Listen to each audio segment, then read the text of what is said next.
Hello friends, आज की इस वीडियो में हम देखेंगे सोशल स्टडीज़ सामाजिक अध्ययन एसएसटी के कुछ क्वेश्चंस जो कि मैंने एनसीईआरटी क्लास 7th की बुक से सिलेक्ट करके क्वेश्चन बनाया है मैंने।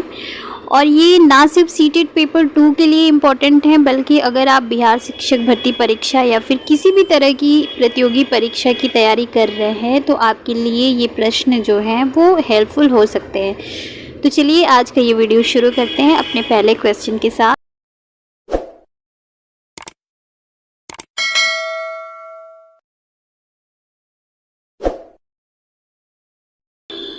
फर्स्ट क्वेश्चन है हमारा, दिल्ली में पहले पहल किसने राजधानी स्थापित की, यानी पहले शुरू में दिल्ली को किसने अपना राजधानी बनाया। ऑप्शन है तोमर राजपूतों ने, चौहान राजपूतों ने, चालुक्यों ने या फिर गुर्जर प्रतिहार ने।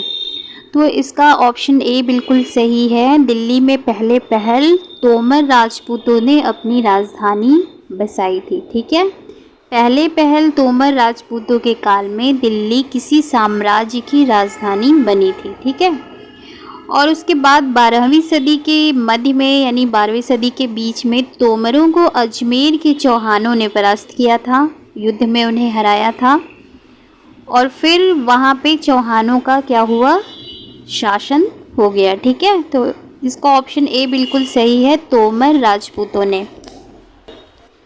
नेक्स्ट क्वेश्चन है हमारा, देहलीवाल किसे कहते थे, एक नगर को, एक सिक्के को, एक जनजाति को या फिर तुर्की शासकों को।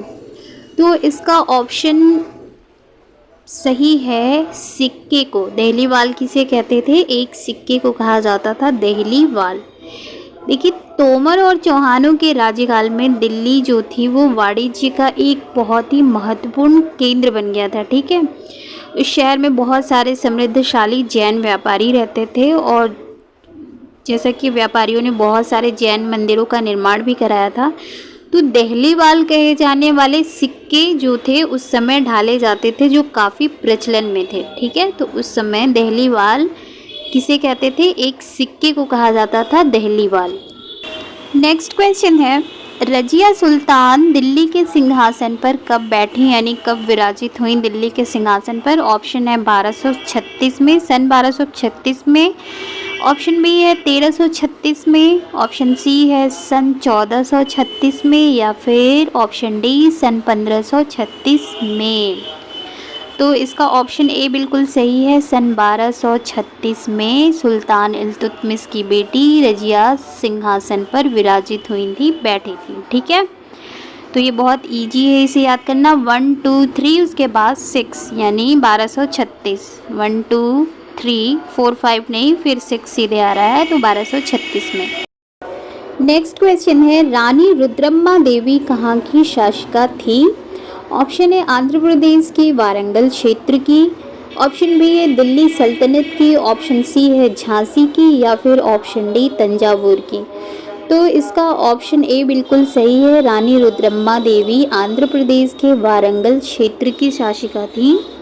ये जो रानी रुद्रम्मा देवी थी ना, वो आंध्र प्रदेश के वारंगल क्षेत्र में जो उस समय काकतीय वंश था उस राज्य की शासिका थी। ठीक है, काकतीय वंश का राज्य था वहाँ पे, उस वंश से वो थी, उस वंश की रानी थी रानी रुद्रम्मा देवी।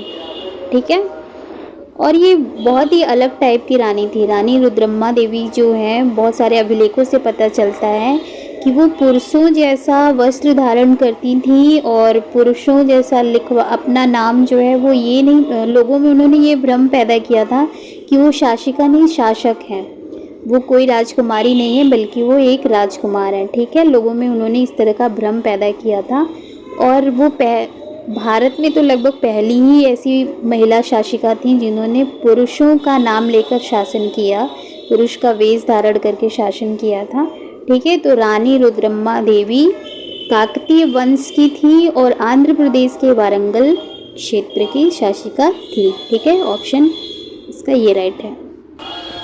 नेक्स्ट क्वेश्चन है, रानी दिद्दा कौन थी। ऑप्शन है एक समाज सुधारक थी, कश्मीर की महारानी थी, संस्कृत की विदुषी ज्ञाता थी या फिर एक कवियत्री थी या फिर वो कविताएं करती थी। तो रानी दिद्दा कौन थी, रानी दिद्दा थी कश्मीर की महारानी। ठीक है, राजा सिंहराज की पुत्री थी रानी दिद्दा। और उनको लोग दिद्दा नाम, तो इतिहासकारों को यही पता चलता है कि दिद्दा का क्या मतलब होता है। दिद्दा का मतलब होता है दीदी, बड़ी बहन। तो जाहिर है जो वहाँ की प्रजा थी कश्मीर की, वो उन्हें बहुत प्रेम सम्मान देती थी, वो प्रजा की प्रिय रानी थी। ठीक है, तो इसीलिए उन्हें यह स्नेह भरा संबोधन दिया गया था, रानी दिद्दा। तो रानी दिद्दा कहाँ की महारानी थी? कश्मीर की महारानी थी। नेक्स्ट क्वेश्चन है, इब्न बतूता किस देश से भारत में आया था? ऑप्शन है उज्बेकिस्तान, तुर्किस्तान, मंगोल या फिर मोरक्को। तो इसका राइट आंसर है मोरक्को। अफ्रीकी देश मोरक्को से 14वीं सदी में भारत आया था इब्न बतूता। ठीक है, तो इसका ऑप्शन इब्न बतूता बिल्कुल राइट है।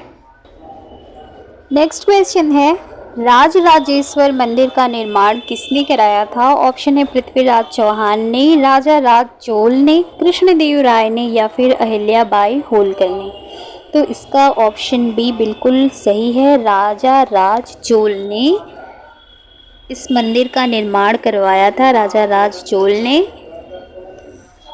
ठीक है, जो कि अपने देवता राजराजेश्वरम की उपासना हेतु इन्होंने ये मंदिर का निर्माण कराया था और इसीलिए इसने अपना नाम रखा था राजा राज। ठीक है, अपने देवता के नाम पर इन्होंने अपना भी नाम रखा था। काफ़ी मिलते जुलते नाम है ना। राजा ने इस तरह का नाम इसलिए रखा क्योंकि यह एक मंगलकारी था, उनके हिसाब से यह नाम बहुत ही मंगलकारी था और राजा खुद को ईश्वर के रूप में दिखाना चाहता था, स्वयं को ईश्वर के रूप में दिखाना चाहता था। और धार्मिक अनुष्ठानों के जरिए मंदिर में एक देवता यानी कि राजा राजादेव और दूसरे देवता राजा राजेश्वरम का सम्मान करता था। यानी एक देवता जो खुद को देवता समझता था राजा राजदेव चोल, दूसरे देवता राज राजेश्वरम की उपासना करता था। तो इस मंदिर का निर्माण कराया था राजा राजदेव यानी राजा राज चोल ने कराया था राजराजेश्वरम मंदिर का निर्माण। ठीक है, नेक्स्ट क्वेश्चन है हमारा, प्राचीन भारत में पांड्यों की राजधानी कहाँ थी? ऑप्शन है कौशाम्बी, हस्तिनापुर, मदुरई या फिर अयोध्या। देखिए क्वेश्चन है, प्राचीन भारत में पांड्यों की राजधानी कहाँ थी? पांडवों की राजधानी नहीं, ये मत समझ लीजिएगा कि पांडवों की राजधानी और फिर आपने टिक कर दिया हस्तिनापुर। नहीं नहीं, बिल्कुल नहीं, पांडवों की नहीं, पांड्यों की राजधानी कहाँ थी? तो इसका ऑप्शन सी बिल्कुल सही है, पांड्यों की राजधानी थी मदुरई। ठीक है, और मदुरई इनकी राजधानी थी। पांडे जो थे, उनका जो राजा था श्री वल्लभ, जिसने कि श्रीलंका पर आक्रमण किया था और वहाँ के राजा सेन प्रथम को हराया था। उसके बाद जो भी उसने लूटपाट की थी, ये पूरी स्टोरी दी हुई है एनसीईआरटी की बुक में।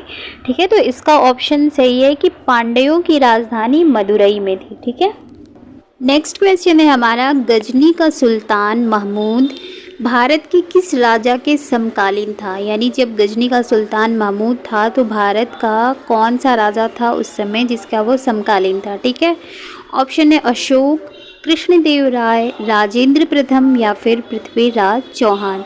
तो इसका ऑप्शन सी बिल्कुल सही है, राजेंद्र प्रथम।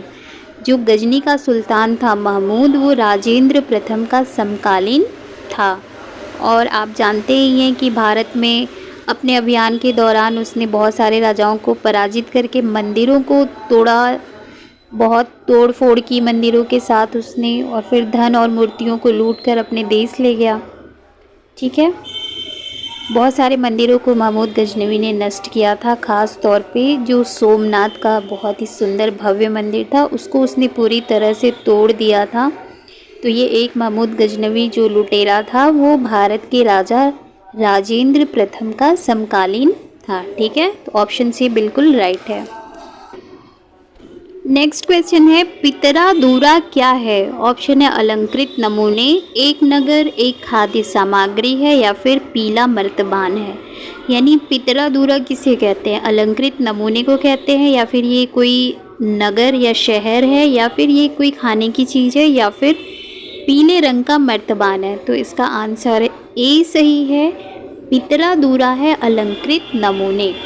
ठीक है, मुगल काल में उत्कीर्णित संगमरमर अथवा बलुआ पत्थर पे रंगीन ठोस पत्थरों को दबाकर बनाए गए सुंदर तथा अलंकृत नमूने को कहते हैं पितरा दूरा। ठीक है, मुगल काल में बनाए जाते थे जो अलंकृत नमूने दीवारों पर वो होते थे पितरा दूरा। नेक्स्ट क्वेश्चन है, कांसा एक मिश्र धातु बनती है, यानी किसके मेल से ये मिश्र धातु बनती है? ऑप्शन है तांबे और रांगे यानी टिन के मेल से, ऑप्शन बी है तांबे और लोहे के मेल से, ऑप्शन सी है तांबे और चांदी के मेल से कांसा बनता है, या फिर तांबे और मिट्टी के मेल से कांसा बनता है। तो इसका ऑप्शन ए बिल्कुल सही है। कांसा जो है वो तांबे और रांगे यानी टिन के मेल से बनती है। ठीक है, कांसा किससे बनता है? तांबे और टिन के मेल से कांसा बनाया जाता है। ठीक है, तो ऑप्शन ए बिल्कुल राइट है। नेक्स्ट क्वेश्चन है, प्राचीन भारत में हम्पी किस साम्राज्य की राजधानी थी? ऑप्शन है तंजावुर, विजयनगर, कौशाम्बी या फिर काशी। तो इसका राइट आंसर है, करेक्ट आंसर है विजयनगर। हम्पी जो है वो विजयनगर साम्राज्य की राजधानी थी। ठीक है, तो इसका ऑप्शन विजयनगर बिल्कुल करेक्ट है। नेक्स्ट क्वेश्चन है हमारा, वास्को डी गामा कहाँ का निवासी था? ऑप्शन है हॉलैंड, वेस्ट इंडीज़, इटली या फिर पुर्तगाल। तो इसका करेक्ट आंसर है पुर्तगाल। वास्को डी गामा कहाँ का निवासी था? पुर्तगाल का निवासी था और वह एक नाविक था। ठीक है, जो कि अटलांटिक महासागर पार करके अफ्रीका के समुद्री तट के साथ साथ यात्रा करते हुए हिंद महासागर होकर हमारे देश भारत पहुंचा था। और इससे पता है वास्को डी गामा की स्टोरी से पता चलता है कि कोशिश करने वालों की कभी हार नहीं होती। कुछ हफ्ते महीने में नहीं बल्कि पूरे 1 साल लगे थे उसे इस यात्रा में, उससे भी अधिक समय लगा था। ठीक है, इस समुद्री यात्रा के दौरान उसके 4 में से जो 2 जहाज़ थे वो तो बिल्कुल नष्ट हो गए थे। 170 यात्रियों के साथ उसने यात्रा शुरू करी थी और सिर्फ 54 ही जिंदा बचे थे। इन सारे खतरों के बावजूद जो मार्ग खोले या खोजे गए वो अत्यंत ही लाभकारी थे उसके लिए, क्योंकि इसने जितने भी कष्ट उठाए यात्रा में सारी बाधाओं को पार करते हुए आखिरकार वो हमारे देश पहुंच ही गया। भारत मसाले की खोज में निकला और भारत में पहुंच गया। उसने सारी मुश्किलों बाधाओं को पार किया। ठीक है, इससे पता चलता है कि हमें हताश निराश नहीं होना चाहिए, कोशिश करते रहना चाहिए। ठीक है, तो इसका ऑप्शन डी बिल्कुल राइट है, पुर्तगाल। चलिए देखते हैं हमारा नेक्स्ट क्वेश्चन क्या है। नेक्स्ट है, बुद्ध की जीवनी बुद्ध चरित के रचनाकार कौन थे? और इसका ऑप्शन है कल्हड़, कालिदास, अश्वघोष या फिर चंद्रवरदाई। तो बुद्ध की जीवनी बुद्ध चरित के रचनाकार कवि अश्वघोष थे और ये सम्राट कनिष्क के दरबार में रहते थे, यानी कि सम्राट कनिष्क के दरबारी कवि थे अश्वघोष। उन्होंने संस्कृत भाषा में लिखी थी बुद्ध चरित। ठीक है, तो इसका ऑप्शन सी बिल्कुल राइट है। फ्रेंड्स, आज के लिए सिर्फ इतना ही। मिलते हैं नेक्स्ट वीडियो में। नेक्स्ट वीडियो में भी हम सोशल स्टडीज़ के बहुत सारे इंपॉर्टेंट क्वेश्चंस लेकर आएंगे। तब तक अपना ख्याल रखिए, अच्छी तैयारी करिए।